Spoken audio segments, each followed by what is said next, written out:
Hello and welcome to episode 43 of Bloggers Are Weird. I'm your host, DJ Paris, from the blog thoughtsfromparis.com, and I have been very tardy and absent from my blog and this show. I've been busy. I've been traveling, also working. I have a day job like a lot of us, and also I moved in a couple weeks ago, and that's the first time I've moved in over 10 years. And so I actually have to still get rid of my old place, so I'm busy getting that ready to sell. So I've just been really busy, also a little lazy, and just doing other things. But I'm back, and I am really excited. Oh, recently I also had a colonoscopy, and something I didn't think I would have. No, I'm not 70 years old. I am 39, but I went in to see a doctor because I just had a kind of a question, and he said, well, let's do a colonoscopy and make sure that you don't have cancer, which I don't have, but they had to rule it out. So that's a pretty funny procedure. I'll probably write about it, but the really funny part to me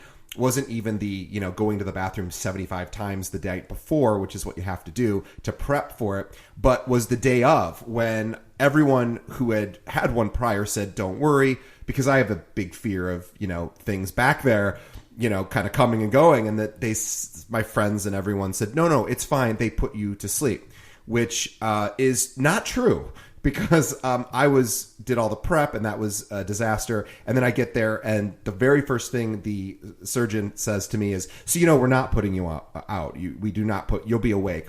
And so I was, and they gave me a little tiny painkiller, but it did nothing. And so I was awake the entire time. It was only about 20 minutes, but it was on a flat screen television. The whole thing's videoed. And I got to watch it because it was right in my line of sight. And if anything, the drug they gave me made me very talkative, which I'm already pretty talkative. So I talked. There were 6 people in the room, like 3 doctors, and the rest were techs or nurses, whatever. And I'm sitting there going, oh, what's that? And what's this? And what's that? And what's this? And so the whole time they're running the scope up in my colon and intestines or wherever it goes. I'm like so fascinated by it. And at the very end, it's over, it's done. It turns out I'm fine, but they have to then release you to somebody because they don't let you go home alone. So my girlfriend was there, and the doctor came over and said, you got a talkative one here. And then she's like, I know, he never shuts up. And then the doctor also, I asked them if I could have a video of the footage because I thought that would be really funny. And they said, no, we can't release that footage, but I have a few still shots, so maybe you can see the inside of my body. And they flushed away all the poop that was in there, so it's not really that gross. But yes, it was a pretty funny experience. So I'll be writing about it. But anyway, that's not that important today because on the show we have one of my absolute, really, truly favorite people in the blogging community, Quirky Chrissy, and she has been blogging forever, and she's done a million things, and more recently she's gotten a little bit more notoriety, and I'm so happy for her because she is really that talented. And the biggest thing that I love about her is the authenticity that she brings to her writing. This is somebody, if you get the fortunate opportunity to meet her, as I have several times, that you will see that she is exactly who she writes about, and she has a peace with herself, which I think many of us aspire to, and she's super funny and just a very talented writer in general. So have a milligram of Merced or whatever your drug of choice is. That's what they gave me at my colonoscopy. So my drug of choice would be 2 milligrams of Merced if I ever get the pleasure of having another one. But sit back, relax, and enjoy.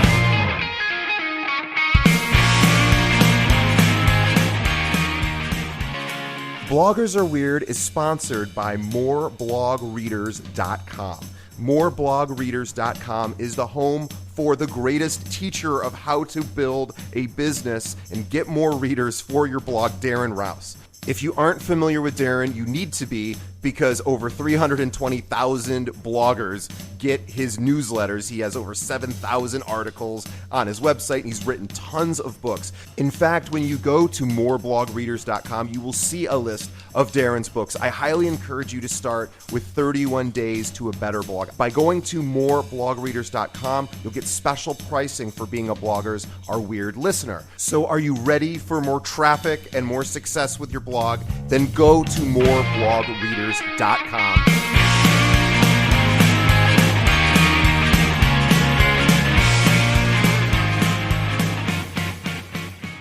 You're about to listen to Dear Cary Elwes, I'm Really Sorry by Quirky Chrissy.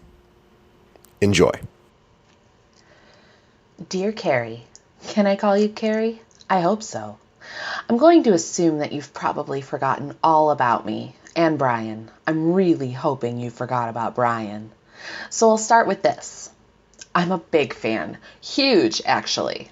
I remember seeing The Princess Bride when I was a little girl, and it premiered on television for the first time. We recorded it on our VCR. You were the perfect knight in non-shining black non-armor. And then there was Robin Hood, Men in Tights. I can't even count how many times I watched that one. And Kiss the Girls? Loved it. And of course, the original Saw, the most terrifying movie I have ever seen. My girlfriend and I opened every door and turned on every light that night when we went home. So you're pretty awesome in my book, even if I'm barely a blip in yours. And, well, let's hope our meeting didn't put me on your non-blip, non-awesome list. Let me give you a refresher so you understand where I'm coming from. It's Valentine's Day in Naperville, Illinois. You've just finished a beautiful Q&A with someone who appears to be one of your biggest fans. You made us laugh, you told stories, you hugged some ladies, and I knew you were going to be perfectly wonderful when I met you. As I stood in line with my book, I was fifth in line, my friend. Fifth! I watched as you helped people move the signing table across the hall so that everyone could get nice pictures instead of being drowned by the sun streaming through the window in the background. You were so sweet. You shook hands with people. You made light small talk. You looked like the nicest guy ever. I couldn't wait to meet you. And then it happened. I had asked Brian, my adorably wonderful boyfriend. He really is. You just got the wrong impression of him. He didn't mean it, I promise. To take pictures with my camera, and was planning on letting the camera girl from the bookstore use my phone. But Brian really wanted to ask you a question. I questioned what he wanted to ask, but I'll be honest with you, it sounded kind of like Charlie Brown's teacher. Wah, wah, wah, wah, wah, wah, wah. He just looked so interested, and it was Valentine's Day, and I had dragged him to a book signing. So, of course, I said sure. You shook my hand, and Brian apparently tried to take pictures, but he really wanted to ask you a question. And so he came forward. I introduced you to him, and then he asked you what your thoughts were on the Dread Pirate Roberts in the news. I believe his actual question was, how do you feel about the Dread Pirate Roberts being prosecuted for an online drug ring? You looked, well, very confused. I'm so sorry. It must have been embarrassing for one of the first people in line to catch you off guard like that. You see, there's this whole internet drug ring thing going on, and the guy in charge is calling himself the Dread Pirate Roberts. The site got shut down. The guy was in court. Another one popped up. A Dread Pirate Wesley, so to speak. Brian thought it would be very interesting to hear your thoughts on the whole situation and your character being used for some internet misbehaving. Wow, I guess that sounds really bad. And of course, the girl who interviewed you looked so angry. I think she knew exactly what the Dread Pirate Roberts thing was. If looks could kill, she would have decapitated my boyfriend on Valentine's Day.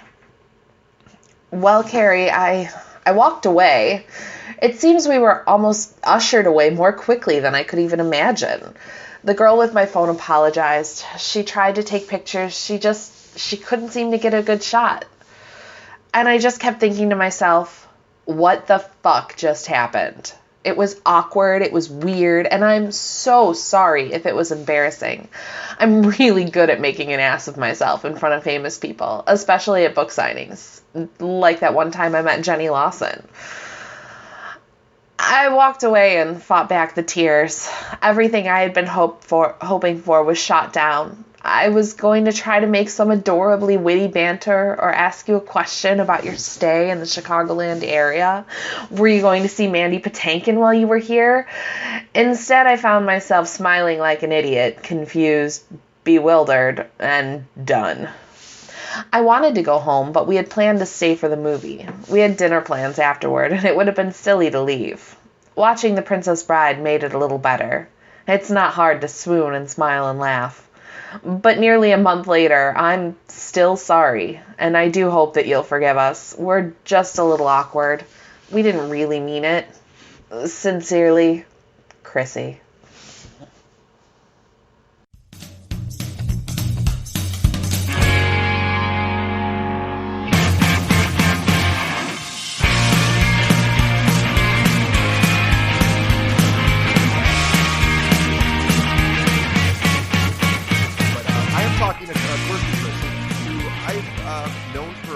For some time, although I guess I really haven't spent much time with you in person up until the last year or so. Really, I've seen you. We've hung out a number of times, but online, you're very present. You're very easy to find, and you find people too.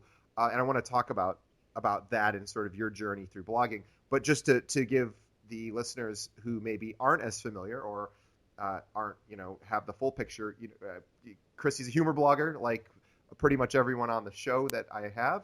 She's a writer. She lives in the western Chicago suburbs.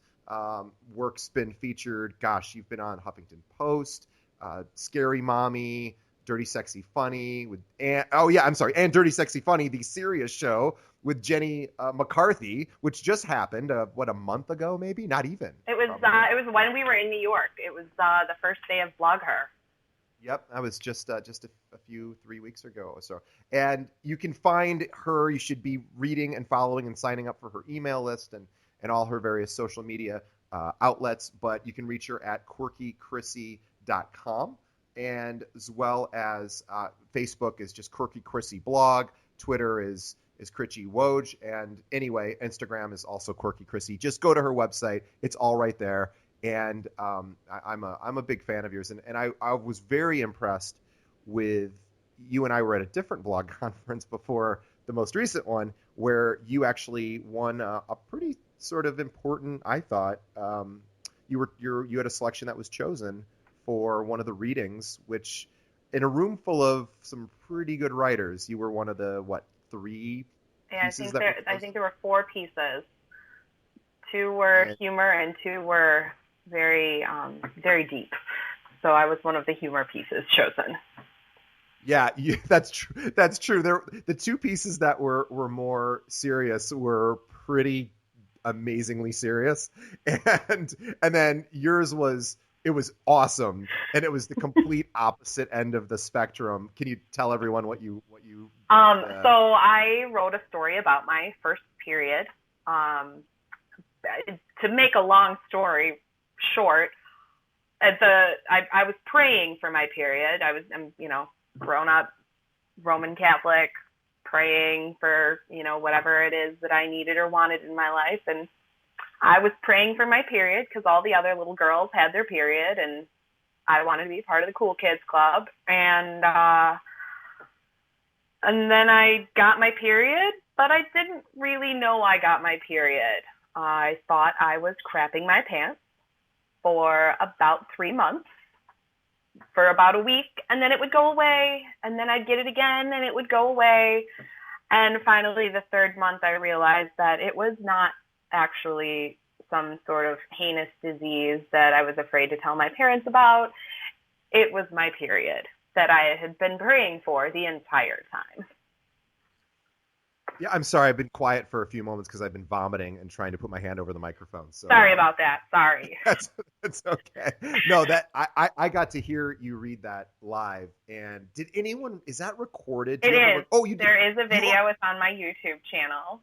Awesome. Which is also Quirky Chrissy Blog.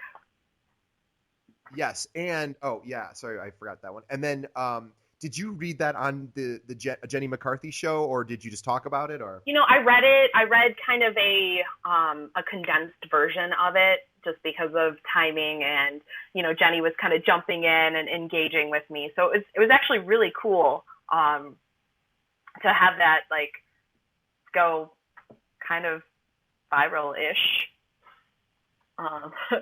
When it snowballed from Blog U, the conference that we were at. And so what that contest, it was called the Term Paper of the Year, and it was in Women's Studies was the theme. And that was like the prize for that essentially was a spot on the Huffington Post. And within 2 hours of it going live on the Huffington Post, I had gotten an email from the producer of Dirty Sexy Funny. And he emailed me, and I'm looking this and I'm reading this, and I kind of shared it with some of my blog friends, and I was like, what do I even do? And they're like, duh, you do it. And so I responded, and I was like, well, what kind of questions are you going to ask me? Because, I don't want it to be, let's make fun of, Chrissy. But if I'm going to make fun of myself, that's okay.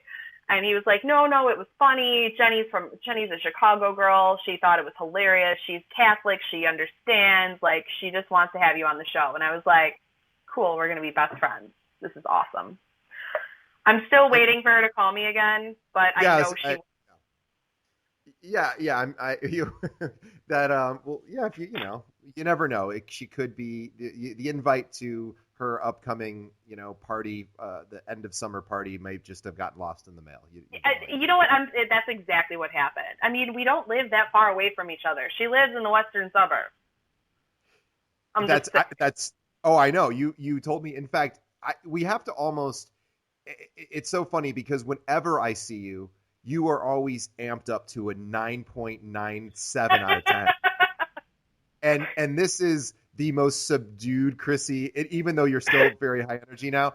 I talked to you literally the afternoon that you had done that show. We were at the blogger conference, and you were still bouncing off the walls. Dude, I was just like high on life. Like, people joke about that, but it is a thing. And the Blog U conference that, you saw me just bouncing all over the walls, I was like high from the minute I got there until the minute I got home and crashed. Like, yeah, it was, I take in other people's energy when I'm surrounded by them, and I just like take it in and then push it back out. Yeah, you're what the introverts call an energy vampire. You're the reason that introverts stay inside. No, I'm kidding. You actually are the opposite of that. You have such an infectious energy that is so. I am such a huge fan of yours because you have an authenticity to your energy and sort of owning who you are. And I do want to talk about that because I think there is a lot of you go girl kind of stuff going on, and we saw some of that at the conferences or not the most recent conference rather. And there was a lot of that. And I sort of felt like, okay, but I don't know that I see a lot of people who really embody it in the sense of not this false, I'm just going to get out there and be me and screw everyone else, but I'm going to coexist in the world with other people. But I do really project this, I'm okay with myself mentality. And I think you are you don't seem to have a ton of insecurity that shows real obviously. And I think that is really such an amazing thing because to try to balance, putting yourself out there and also sort of being more comfortable. Do you feel that way? Do you feel like you're pretty comfortable with who you are? I go back and forth. And part of that, I mean, I'll always still feel like a 12-year-old girl, insecurities. I think everyone has those, but I think that understanding where my insecurities lie and trying to combat that is one of the things that I've been trying to do a lot lately. And I'm in a couple of groups, like blogging groups, writing groups, and surrounded by really, really strong writers and beautiful people who are smart and funny, and just reading all of these people and watching their success and saying, you know what, I'm not jealous of them. I want to do that too. And someone said to me, my friend Samara, her blog is A Buick in the Land of Lexus. She said, I know the blog and I know her. She's wonderful. She for sure is a complete unique soul. Absolutely. Like she is herself and she owns it. And I love that about her. And she said to me, and I think she said it to a couple of people, like in a group, and she was just like, there is enough success for everyone. And we should all work together to lift each other up. And it kind of goes along with that, the rising tide raises all boats. And it's just, that has really stuck with me. And it actually it's helped me kind of own my personality and own, who I am. And I know that has definitely, it's something that's come out more in the last 5-6 months than it ever has before, if that makes sense. Yeah, no, I think it does. And what I tell, and I'm no expert at writing or blogging, but what I tell people who are worried about things like, am I good enough, or am I, I didn't get any comments on my post, and what is that? Does it mean something? It bums me out. And my perspective, and I want to hear your perspective, is I say, don't worry about that, because at the end of the day, the public will decide if you're any good, and you'll find out over time, not today, but over time, if people are reading your stuff, then you can, and again, it doesn't mean you should have a marketing strategy and you should sort of get in front of as many people as you can. But at the end of the day, the public will tell you if what you're doing resonates with them. And if it doesn't, then you can get better. There are ways to get better. You're in groups, and for me, I try to do the same thing, and I try to read about how to write better and blah, blah, blah. But I always say, the insecurity part is a little misleading, I think, because I say, just write without expectation. And if you write without expectation of things you can't control, like how many people comment, then you're never disappointed. You might be disappointed in your own writing, but you won't be disappointed that somebody didn't comment. And we have a lot of listeners who are bloggers. And so, what is your whole feelings on how people perceive your work, or whether they're reading it, or your stats or comments? Are you focused a lot on that, or do you kind of let that go, or what's your thoughts? And I do watch my stats. I do see where I'm going, and, if I'm going up or if I'm not. And there are days that I'm like, oh, my stats are kind of low. And then I'll find an old post and I'll update it and I'll add a picture or something, and then I'll share it across my social platforms. And I'm like, hey, come look at me. Look what you probably haven't seen because you didn't know me 3 years ago when I started blogging. And that kind of is something that, it helps me boost my personal, confidence in myself. But I think that focusing too much on the stats is where a lot of people do tend to go wrong. If you want to write, then write, and you're a writer.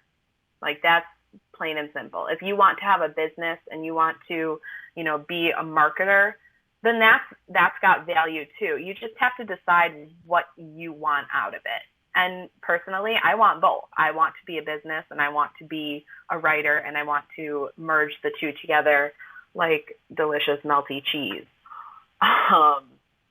Yeah, and I love that you're unabashedly for that. I think there's a lot of people who are in the blogging space who secretly want to also have a business.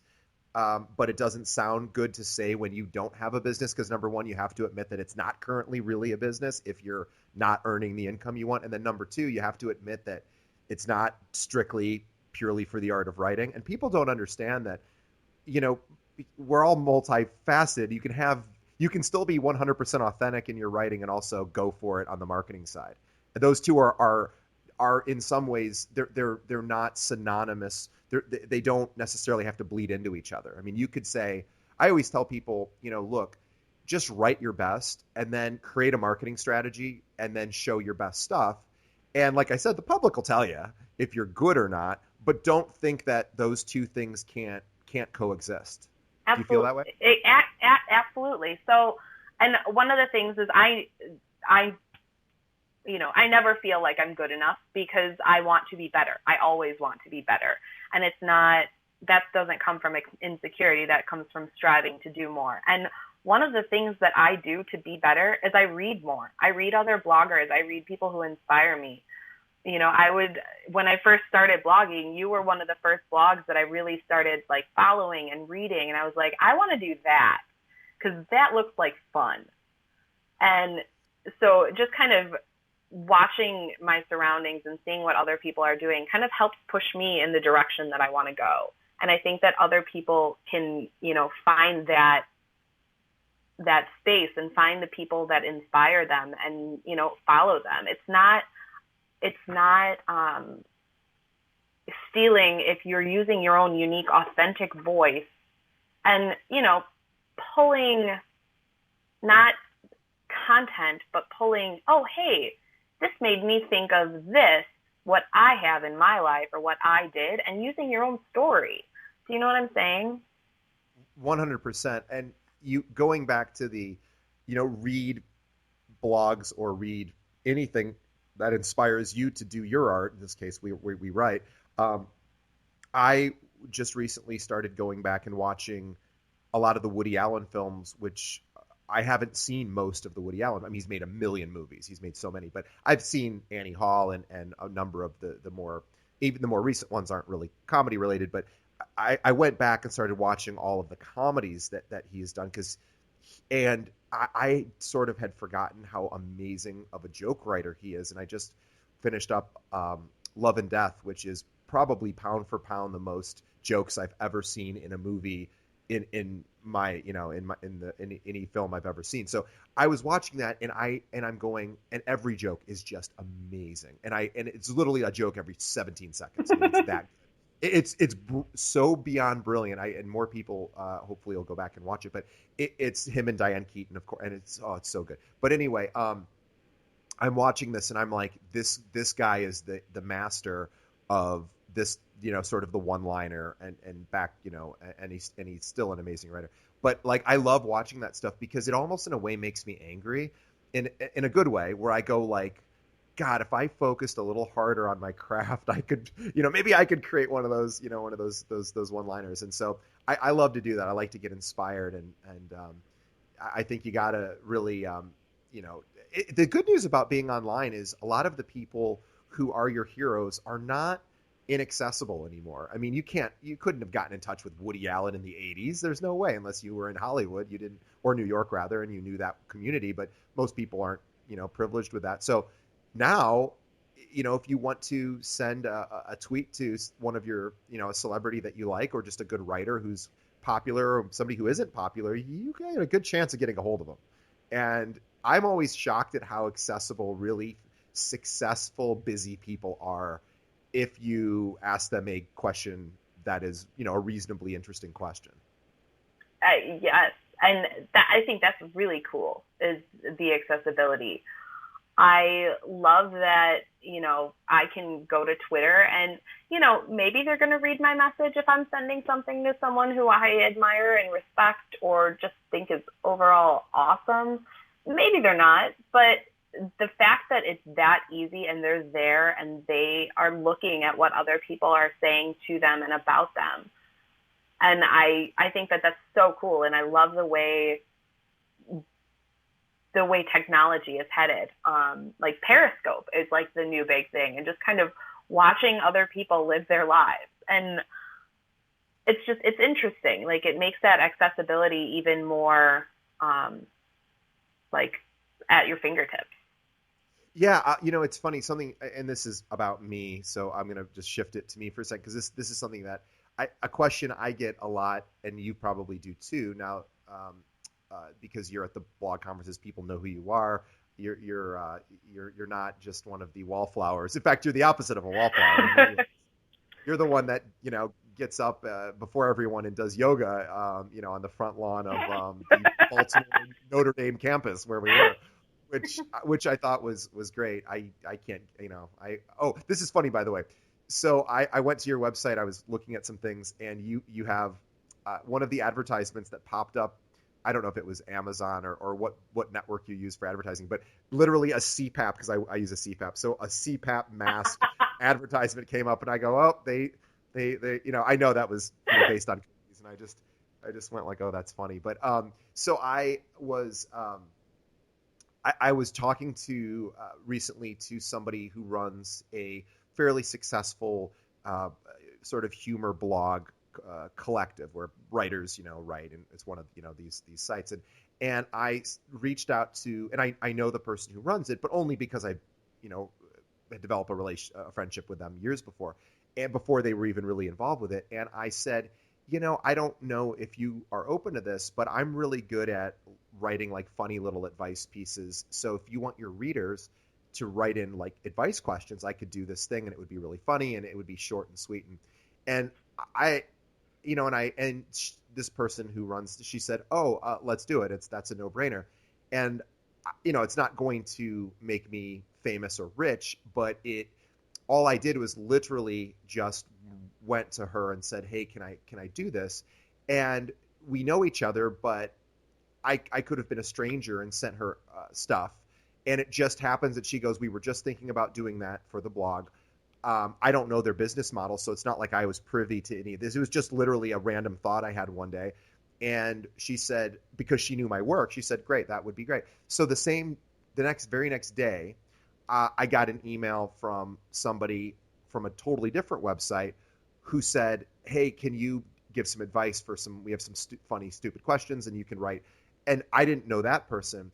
And I just kind of got lucky. Somebody had asked me, and I'm just kind of guest posting on their blog for a week.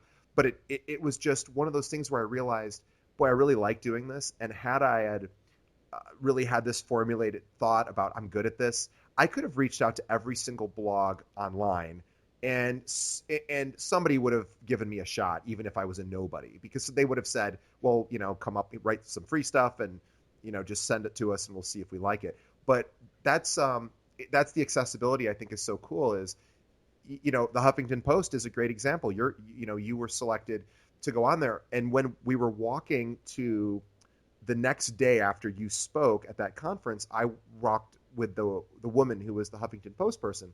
And my thoughts prior to that, meeting her, was always like, why would you give away your content, build someone else's brand? And I get it, they're going to send you traffic, but who cares? And I've always kind of had a negative thought about giving away content in that respect. And I talked to her, and then I realized that's such a stupid belief, stupid thought I had. And I asked her, I said, well, I'm not necessarily, I mean, God be honored if they pick something, but I've never submitted anything. I don't know that I would, just because I don't know if they would even want my stuff. But I did say, how does it work? And she said, oh, you just send stuff, and then we look at it. It was exactly how they say it works. And then I said, well, you must get a lot of submissions. And they were like, nah, not as much as you think. And I was going, okay, this is really, I didn't realize it was not it's still, it shows. Well, and you can send content that's already live on your blog. So it's not like you're just giving them free original content. You're syndicating your own content. You're linking back to your blog. And yes. I mean, I thought it was, I actually had been in the same camp as you. I'd been, why am I going to do Huffington Post? Why am I going to do that? And now I will contribute to them on a, regular basis whenever they like something that I submit to them. That's always a toss-up if, do they want to read about this? It's just another distribution system. And there's a lot of people that you and I know who have you got the serious interview, immediately after your published, Huffington Post piece. And then Jen Mann has got a whole, really exploded her whole writing career as a result of Huffington Post, and a number, and dozens of other people. It's obviously not just a couple of people, but it is one of those things where I realize, just like you were saying, it's another distribution model. But I tell people, it's the same way you get a job if you're looking for employment. You send out 1 million resumes and you follow it up with a phone call. And if you did 50 resumes a day, which would be really difficult, but if you did that, you'd get a job pretty quickly, assuming that you're not a total dipshit. So I tell people, you can submit your writing to anybody and you'd be shocked. So this person who writes this pretty popular humor collective blog where we're talking about maybe doing a column for them. I said, what's your biggest challenge? And they said, well, we can't afford to pay our writers, which are people like you and me. We can't afford to pay them, so people get kind of uppity about writing. And I said, I don't understand that mentality at all. I said, why wouldn't, I mean, if you get to a point where you have an agent who says you're not writing for free, that's a different position than most of us. So I say, why don't people want to write for free? I don't get it, And so the Huffington Post is a great, they're going to do way more for me than a $300 check from, someone else to write a piece would be. I mean, that's invaluable as far as being able to calculate, how much that you should get paid to do that. So, and I said to her, people really care about getting paid on, this was like a blog where lots of people read it and they're going to link back to her site. She said, oh yeah, it's a big problem. And I couldn't believe it. I said, that's unbelievable to me. I've only ever written for free for people. And I don't assume I'm going to get paid unless there is some sort of business partnership. But it is funny. Everyone, so many people expect just to get paid to write. And I don't know that it always works that way. Yeah. Well, you know what? And actually, I forgot to mention this to you earlier. I just joined one of those collaborative blogging sites, Sure. The Sister Wives Speak. Yeah. Okay.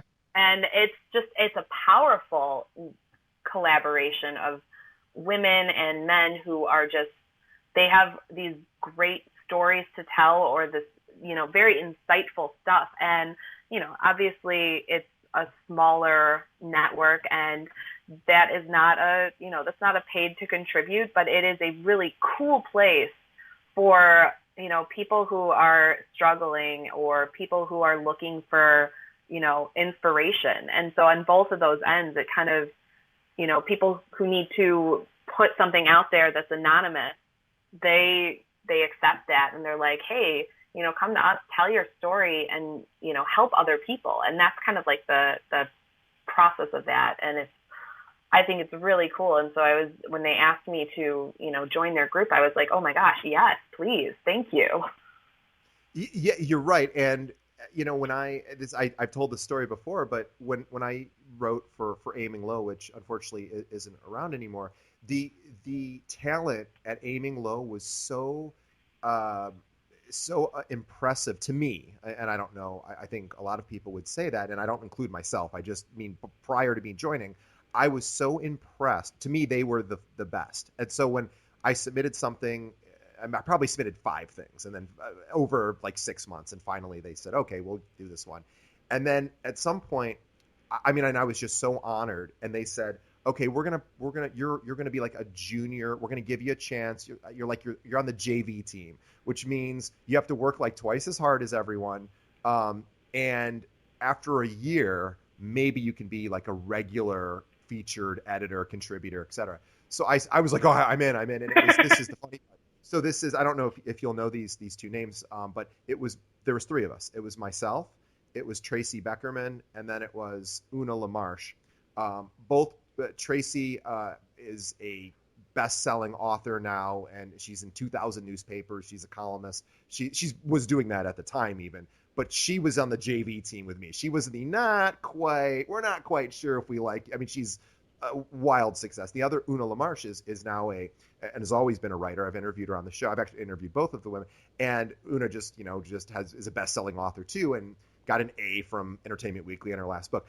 And I've done none of those things, but it's like, oh, holy shit. If you're around really amazing, impressive writers, you become a better writer. And then, so I look and I go oh my God, I was on the same team as some pretty impressive stuff. I got to up my game, if I want to try to make this work. And it's just, you're right. Being in a community of really fun, exciting people who are talented, it really forces you to build up, and you get inspired by each other.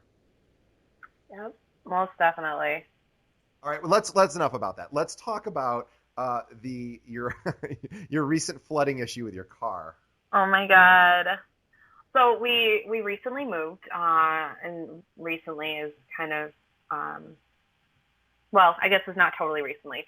It was last October that we bought our house and we moved, and we've been using the train line here for the last 10 months or so, and we haven't gone through an entire year of what it's like to park at the train station.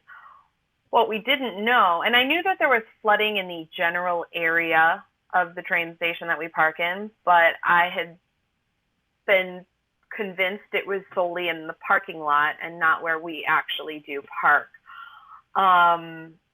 So it was a couple months ago, we had some serious Chicago monsoons where the rain was just coming down a mile a minute.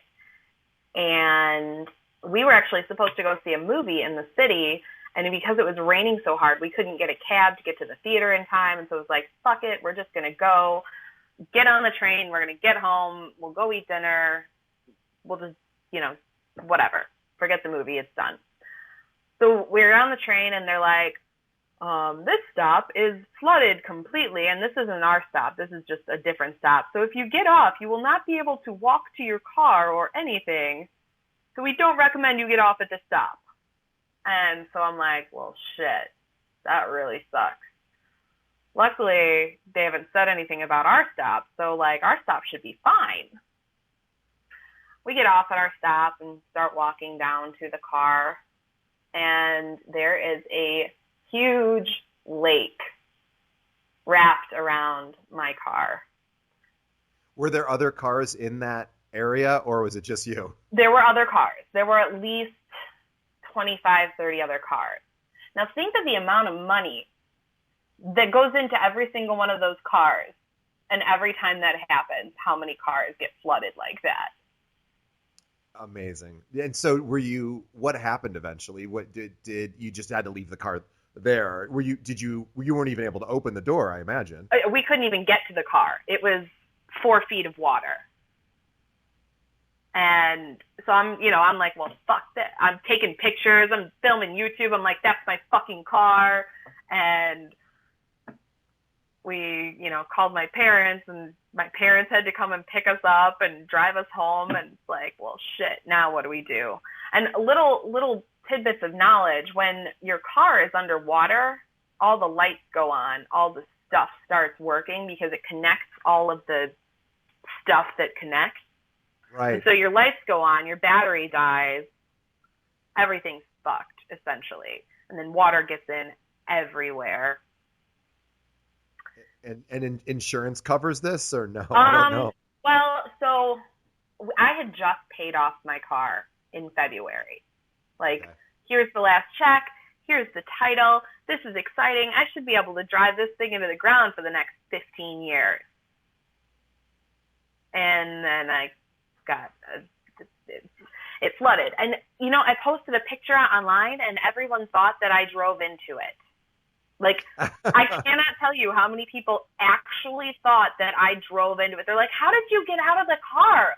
Why would you do that? Well, I didn't. But yeah, so the next day we got a ride back to the car, and it was completely dry. The sun was shining. It was a beautiful day, and there was some yellow caution police tape wrapped around my rear view mirror. And apparently the police went through and tied police tape around all these cars instead of, sending tow trucks to just tow them all out of the way. I would have much rather paid to go, rescue my car from the tow, wherever the towing yard is. But yeah, so they just let all of these cars drown.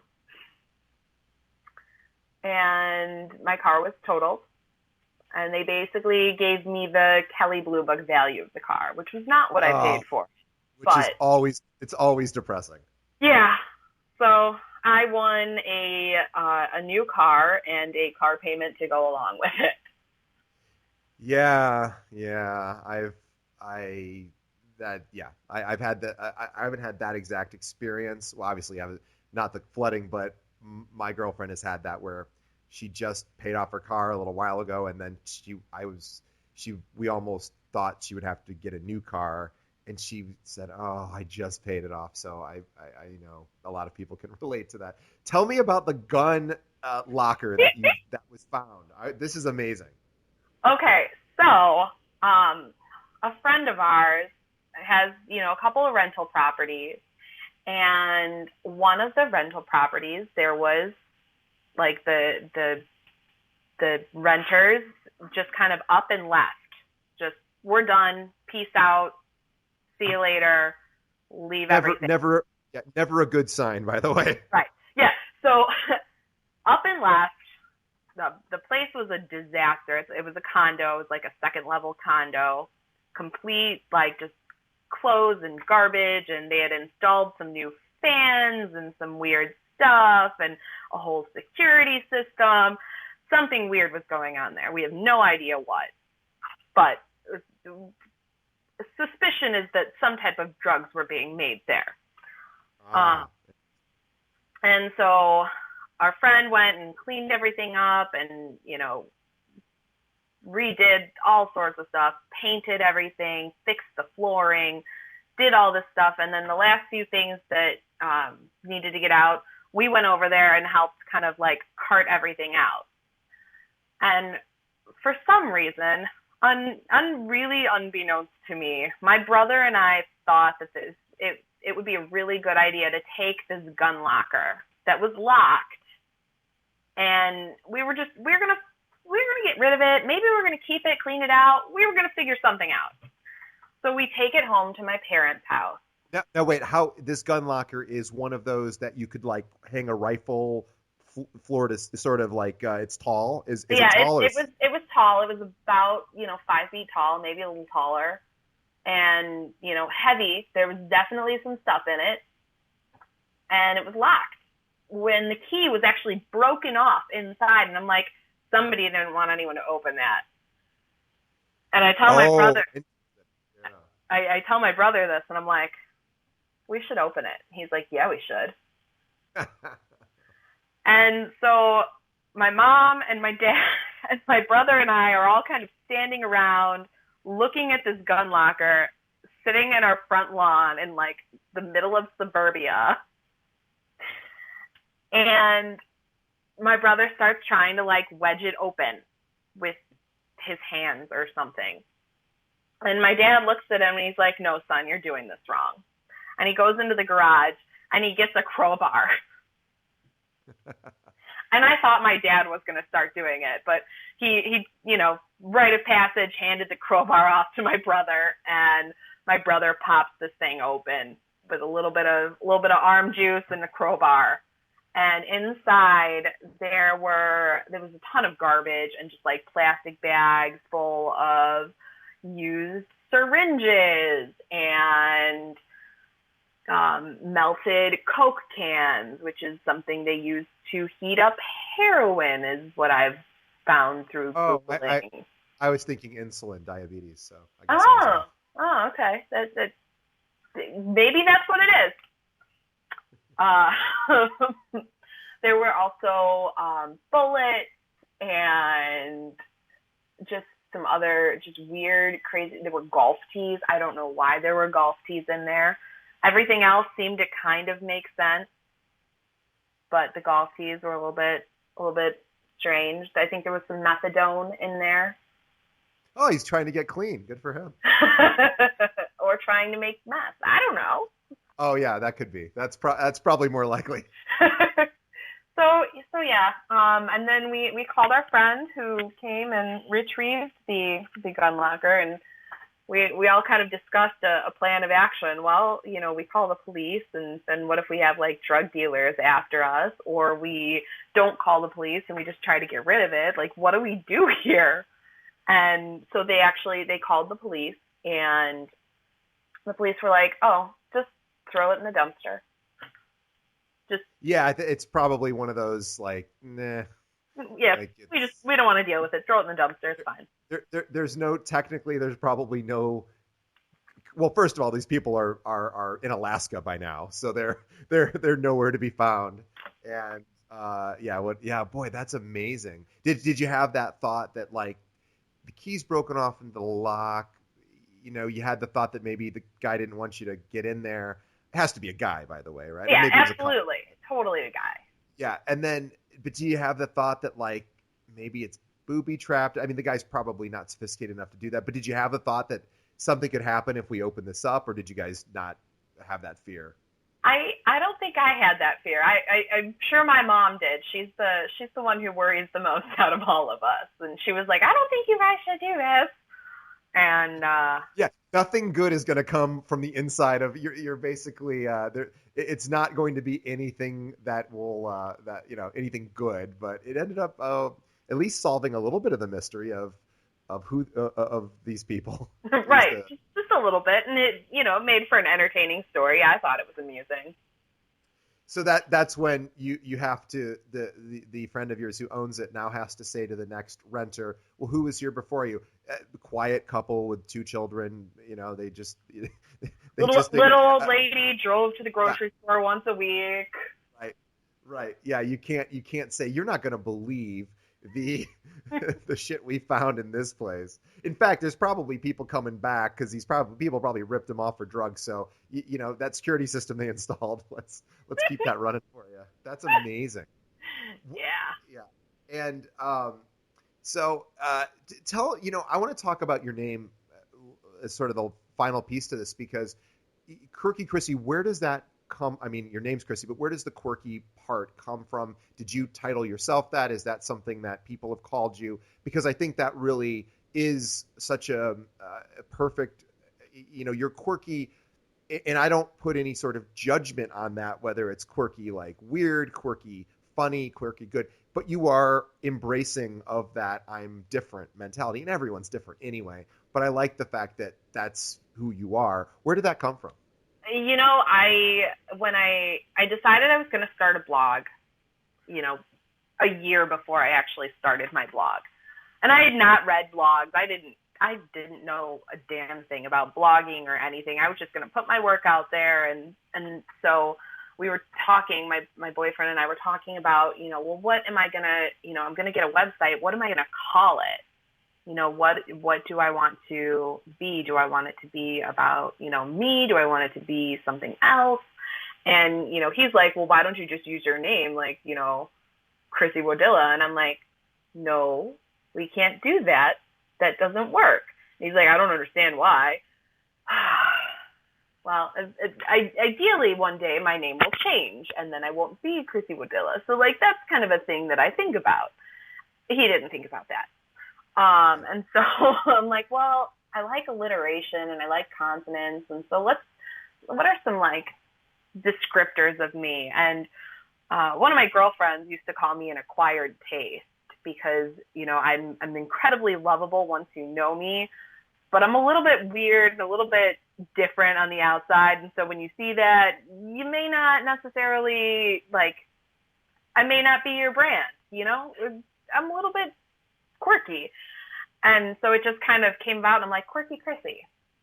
I kind of like that. And I sat on it, and I sat on it for a long time, and I kept saying it to Brian, and I kept saying, what about Quirky Chrissy? And he's like, maybe, I don't know, if you really like it, sure. Yeah, because he doesn't see you as quirky. You're just Chrissy to him, and he loves you, so he doesn't think of you as different in that respect. Exactly. Sure. And so for him, it's just like, yeah, I mean, I guess you're quirky. That's cool, but is that what you want to be? Is that your thing? And I'm like, yeah, yeah, it is. And I had actually done, I had a food blog a couple years before, and it was Quirky Breakfast. And it was like quirkybreakfast.blogspot.com or whatever blogger, at the Google one, because I'd make ridiculous things for breakfast. I'll throw all sorts of stuff in a pan and then crack some eggs on it and, yum. And so I kind of took that and played off of that. And I was like, yes, I think this is who I'm going to be. And he actually ended up getting me started. It was, I don't know, January, February. I just lost my job and, I'm totally down and depressed. And he bought me a website. He got me hooked up with the WordPress and like had it all set up for me. And he's like, hey, go check this out. And I'm like, cool. And so then I had a website, and I held on to it and just sort of sat on it for probably 3 or 4 months and was just writing stuff. And so my first 2 weeks, I had already written everything I wanted to post for the first 2 weeks before I had even started. And I started on my birthday. It was my 29th birthday, and I was like, I'm going to write from my 29th birthday to my 30th birthday. And if I can make it that long, fuck yeah. And I'm now 32. Isn't that amazing that you set a couple of things? First, you set yourself up to succeed. You didn't say, if I make it to 30 and I have X amount of followers or subscribers, and thank God you didn't, because, whether, that is such an arbitrary, you wouldn't know goal. And if you don't hit it, it doesn't mean there's anything wrong with you. Maybe there would have been, let's tweak the marketing strategy. The writing's fine. But I love that was your strategy. Is I just want to do it for a year, and let's see how I feel at the end of the year, which is amazing. And here you are, 4 years later. The other thing I was thinking about your name, which is there's a subtle genius to it, and I'm sure you already get this, but I think this is a really important thing, because you were talking about, hey, if I called it my given surname, that which might change, maybe that wouldn't be ideal for future stuff. But when you call yourself Quirky Chrissy, that gives you, and this is the genius, I think, gives you the freedom to just be yourself all the time. And everyone, typically, if you're writing humor blogs, you're writing about your own quirkiness or other people's quirkiness. In your case, you write about your own. And it gives you the permission to always be yourself, which is a really interesting thought, because you're not mommy blogger Quirky Chrissy, right? You haven't, which that could happen as well, but you're just Quirky Chrissy. And I know that's a subtle distinction, but you haven't painted yourself into any corner other than being authentic, which is really quite fortunate. Like, that's an awesome position to be, because you can always just be Quirky Chrissy. And that's something that I wish I could say that I had the foresight to think about all of those things, but really it's in the last couple of months that I realized how I branded myself actually was to my benefit. And when I started, I had not read any blogs. I had not really done anything. I had just read some memoirs, some like humor memoirs. And I was like, I want to be a memoirist. I want to write humor essays. And I want to be Dave Barry and Chelsea Handler and all of these people who write these hilarious stories. And I'm just going to fucking put it online, because I wasn't going to be waiting for an agent who, was going to find me nowhere. And so I started putting it out there, and I wasn't smart about it. I didn't know anything about the blogging community. I didn't know there was a blogging community. I was just like, people have blogs and then they get famous. Like, Julie Powell of the Julie and Julia, the Julia, child. Yeah. And I was like, I just want to do that. So if I just put words out there, someone will find me, right? That's not how it works. I found that out pretty quickly. For the first 3 months, it was my best friend and my mom were reading it. And my best friend guest posted on my blog one day because I forgot to write something. And I was like, I got to go to work. Here's a login. Go do something. And so she just kind of played around with it. And she was like, well, this was fun. I want to do a blog. And she started her own book blog, because books were kind of her thing. And she did all the research and she did all the work on, how to get followers and how to, find blog friends and things like that. And so she ended up teaching me how to do all of these things. And then I just sort of, oh, well, thank you, because you're awesome. And then I got, my first follower, and that was like the most exciting thing. And that's when I started finding other bloggers to follow. And that's where I found you. And I found, some of my like dear friends, April from First Time Mom and Dad, and some other people who are just awesome and still support me through all of this crazy blog world. Yeah, it is great, and it's a journey, and I love that you. And I think one of my favorite things about you is you are such a fan of people, and I mean you when you started commenting on my blog, and eventually you guest posted on my blog, but when you were such a you were proactively commenting on things that I had done and written and in whether it was online or social media or whatever. And you can't, I mean, at least for me, I've never been so popular to where I just like don't notice those things. It's like a lot of times I don't respond because I'm just lazy or whatever. But I never don't notice. I never don't read it. It might take me a week to read it, but eventually I read it. But I never think like, well, of course I'm going to get 86 comments, which I never do. But and people, I will tell you, at least for me, I am so grateful that when anyone is nice enough to comment, but you are very proactive in making connections in an authentic way and just being a fan of people.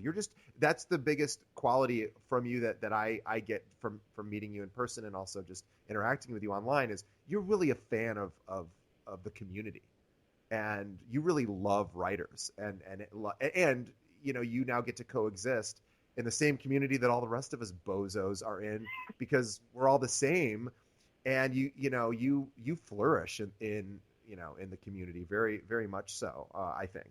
I do. I love being a part of this community. I love, if someone comes to me and asks me a question, like I'm like, oh my God, you want help from me?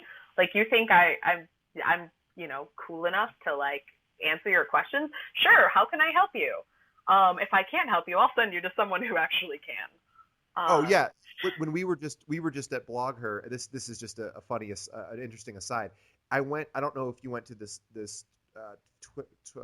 Pinterest and I forgot what else, but it was basically a social media strategy thing. And there was one of the speakers there and I don't know anything about food blogging, but she's her. Well, you know what? I won't say her name just in case she wouldn't want me to, but she was giving. She has 800,000 likes on Oh my Facebook. God. Yeah, followers or fans. I'm sorry, fans. I should say it the right way. So I still don't understand Facebook. She said, there's 800,000, and she wasn't bragging. She was just showing her stats, and she was saying, "Here's how I get all." And she's a really good writer, and she's a good marketer, et cetera. But so she gave this very specific strategy, and then I took notes, and it was really specific. And then I went home that night, and I went on you might even be in this community, in this Facebook group, and I went on with some other people, and I said, I've got the secret sauce. We're going to do this. I need about 10 people to help me, and I still haven't implemented it. But I realized that as I was explaining it, that I didn't have it right. And I must have misheard something because there's something I'm doing wrong. So, because people were asking me, well, that doesn't make sense. And so I'm like, you know what? I don't know this person. She's not in the humor space. She's guaranteed to never have heard of me. So I sent, and she's 800,000 fans. She's like, I'm not even, like a blip on her radar, but I sent her an email, very short one, because I know people like that are busy. But I said, hey, if I remember correctly, you said to do this. Is that right? And she wrote me back like a 4-paragraph response, probably like 1,000 words. She's like, no, you have it all wrong. You have to do it this way and this way and this way. And again, she doesn't know me. She's not like, oh, you're, the DJ. Nobody, she didn't care, even if she did know me, but she doesn't. So I was like, wow, here's somebody who is clearly a busy person who just told me exactly how to do exactly what she does. And it isn't really, again, it isn't so secret and crazy that, it's like not going to guarantee success thing, but it's a neat little trick. And I went, wow, like that's how accessible people are. Isn't that cool? That, now that, and I just said, I really liked your presentation, but I have a question. And this was, a week after the presentation. So it is fun, like to realize that, and like you were saying, when people, I get asked maybe once a year for advice, like maybe once a year for somebody to even ask anything. Like I have a lot of Twitter followers. So sometimes people once a year, somebody will go, how do you do that? And I go, I'm just amazed more people don't ask me stuff like that, but nobody ever does. Like I'm the most accessible person on the planet. No one ever emails me. So, You know what? I'm just yeah, going to start sending you emails asking you questions. Will that make you feel better? it would improve my self-esteem. I'll work on it. It would validate me, my existence. No, and I'm not complaining. What I'm saying, No, I it, know. it is funny. Like I've done this with brands too, where I haven't really worked with a lot of brands. You do work with brands in a very interesting way, which I love. And you should go to Chrissy's blog and read about some of the ways she does this. Oh, by the way, on your blog, really wanted to quickly to say, is the game Werewolf, / Mafia, is it the most amazing game ever? Because everyone tells me that, and I've never. Oh my God, I love it. It's so great. Okay, yeah. So I've watched like videos on how to play it. I've heard. I don't play a lot of those kind of games. I know that's more of a party game, and it just seems like the greatest thing ever. And people like you just have to experience it. And it's You really do. Like we brought it over to like a family dinner, and we're playing it with my parents, and my mom was laughing so hard she was crying, and she couldn't even talk. She was just like, and it's fun, and it's a game of secret identity, and you've got to be a little bit good at lying, but the people who are really bad at lying are hysterical. Yeah, and it's like 7 and 9 people, something like that, or I don't know how many people you need. Yeah, it plays enough people that you can, because we do a lot of board gaming. We just got back from Gen Con, which is the game convention in Indianapolis, and actually they just kickstarted the vampire game for the werewolf to go with the werewolf. So this is the third in the series, and it's just like it's so much fun. Because you can, if you have a big game group, if you have, 8 people, 10 people even, like you can still play this game where you couldn't play, some other, 4 to 6 player game, so you get that involvement. I've even thought of having a dinner party where this is like the game you play after dinner but just nobody, very few people, unless you're in that world, you just don't know of this game. And so I want to learn enough about it, and I've watched the videos and stuff to like go, okay, we can all play this. And people who play it just swear it's the greatest thing ever. It's awesome, definitely. All right, well let's wrap up. And by the way, you have to go to read Quirky Chrissy for a number of reasons. One, there's an authenticity. There's that comes through in the writing. She's really funny, and also there's an acceptance and the struggle with, insecurity, but also, sort of being yourself, we all can relate to. There's some universal themes in this. Like you've written a lot about like your struggles with your body and your acceptance of various parts of that. You're like huge yoga fanatic, and you finally have found and I don't want to speak for you, so correct me if I'm wrong, but you finally found the nutritional sort of plan that works along with the exercise plan, but it was a long process, right? Absolutely. And I mean, I'm still, am I where I want to be? No, but am I going to fight with every fiber of my being to be, there, or am I going to focus on being happy where I'm at and then, let that be the catalyst that helps me get where I want to get? If that makes sense. Yeah, I mean, I've read enough from enough people in the know, in researchers who study psychological underpinnings and motivations, and also just people who just do research on what works with respect to all areas of sort of happiness, but in particular with things like, body image or weight loss. It seems to be the general rule of thumb is you have to love yourself when you're, let's just say, if it's fat or if it's, not in shape or underweight or whatever it is, you have to maybe you don't like the fact that you're at a certain position physically, but you have to love yourself regardless. And that's the I think the rub is you have to be able to go, well, I wish my body looked differently, but but I love it as is, and I'm still going to work my ass off to get to where I think I can get to. But I have to love it from a position of, even though it's not exactly where I want it to be. And I think that comes through so much in everything you write, which I love because it's so inspiring, I think, for a lot of people, which is probably why you're so popular now. And also, So and you have an infectious kind of personality, which, like everyone who knows you would say that, I'm sure. But anyway, I got off track. So you read Quirky Chrissy at quirkychrissyofcourse.com. And also find her Facebook. Just search for Quirky Chrissy all over social media, Instagram, YouTube. I'm everywhere. Facebook. You're everywhere. And Pinterest. Periscope, Pinterest. Yeah, I want to, I have not figured out Periscope in how I could use that. I have a day job, you have a day job, but I'm not totally sure how to do that. And I don't like the idea that it's gone in 24 hours. I have a vanity of it should be recorded forever. Well, it's basically Twitter's answer to Snapchat, and you can download your own Periscopes and then upload them to YouTube. That's very true. I just have this, like, if I got on Periscope, nobody would watch me. So I'm as insecure as anybody. So I haven't figured out a way to do it for myself. But, that's, I think that's awesome. Have you started doing Periscope? You know what? So I've done a couple of them. I tried a little bit at Gen Con, and then I got busy and didn't do any more. But last night I went to Facebook. I'm like, I'm going to Periscope. I'm really nervous. Come talk to me. And so I had a couple of people, two awesome women came on, and they Periscoped with me for 30 minutes while I got drunk and rambled about everything. And yeah, that's awesome. And that's basically what I did. Yeah, and you can save and download it and then re-upload it forever to YouTube. Indeed, I can.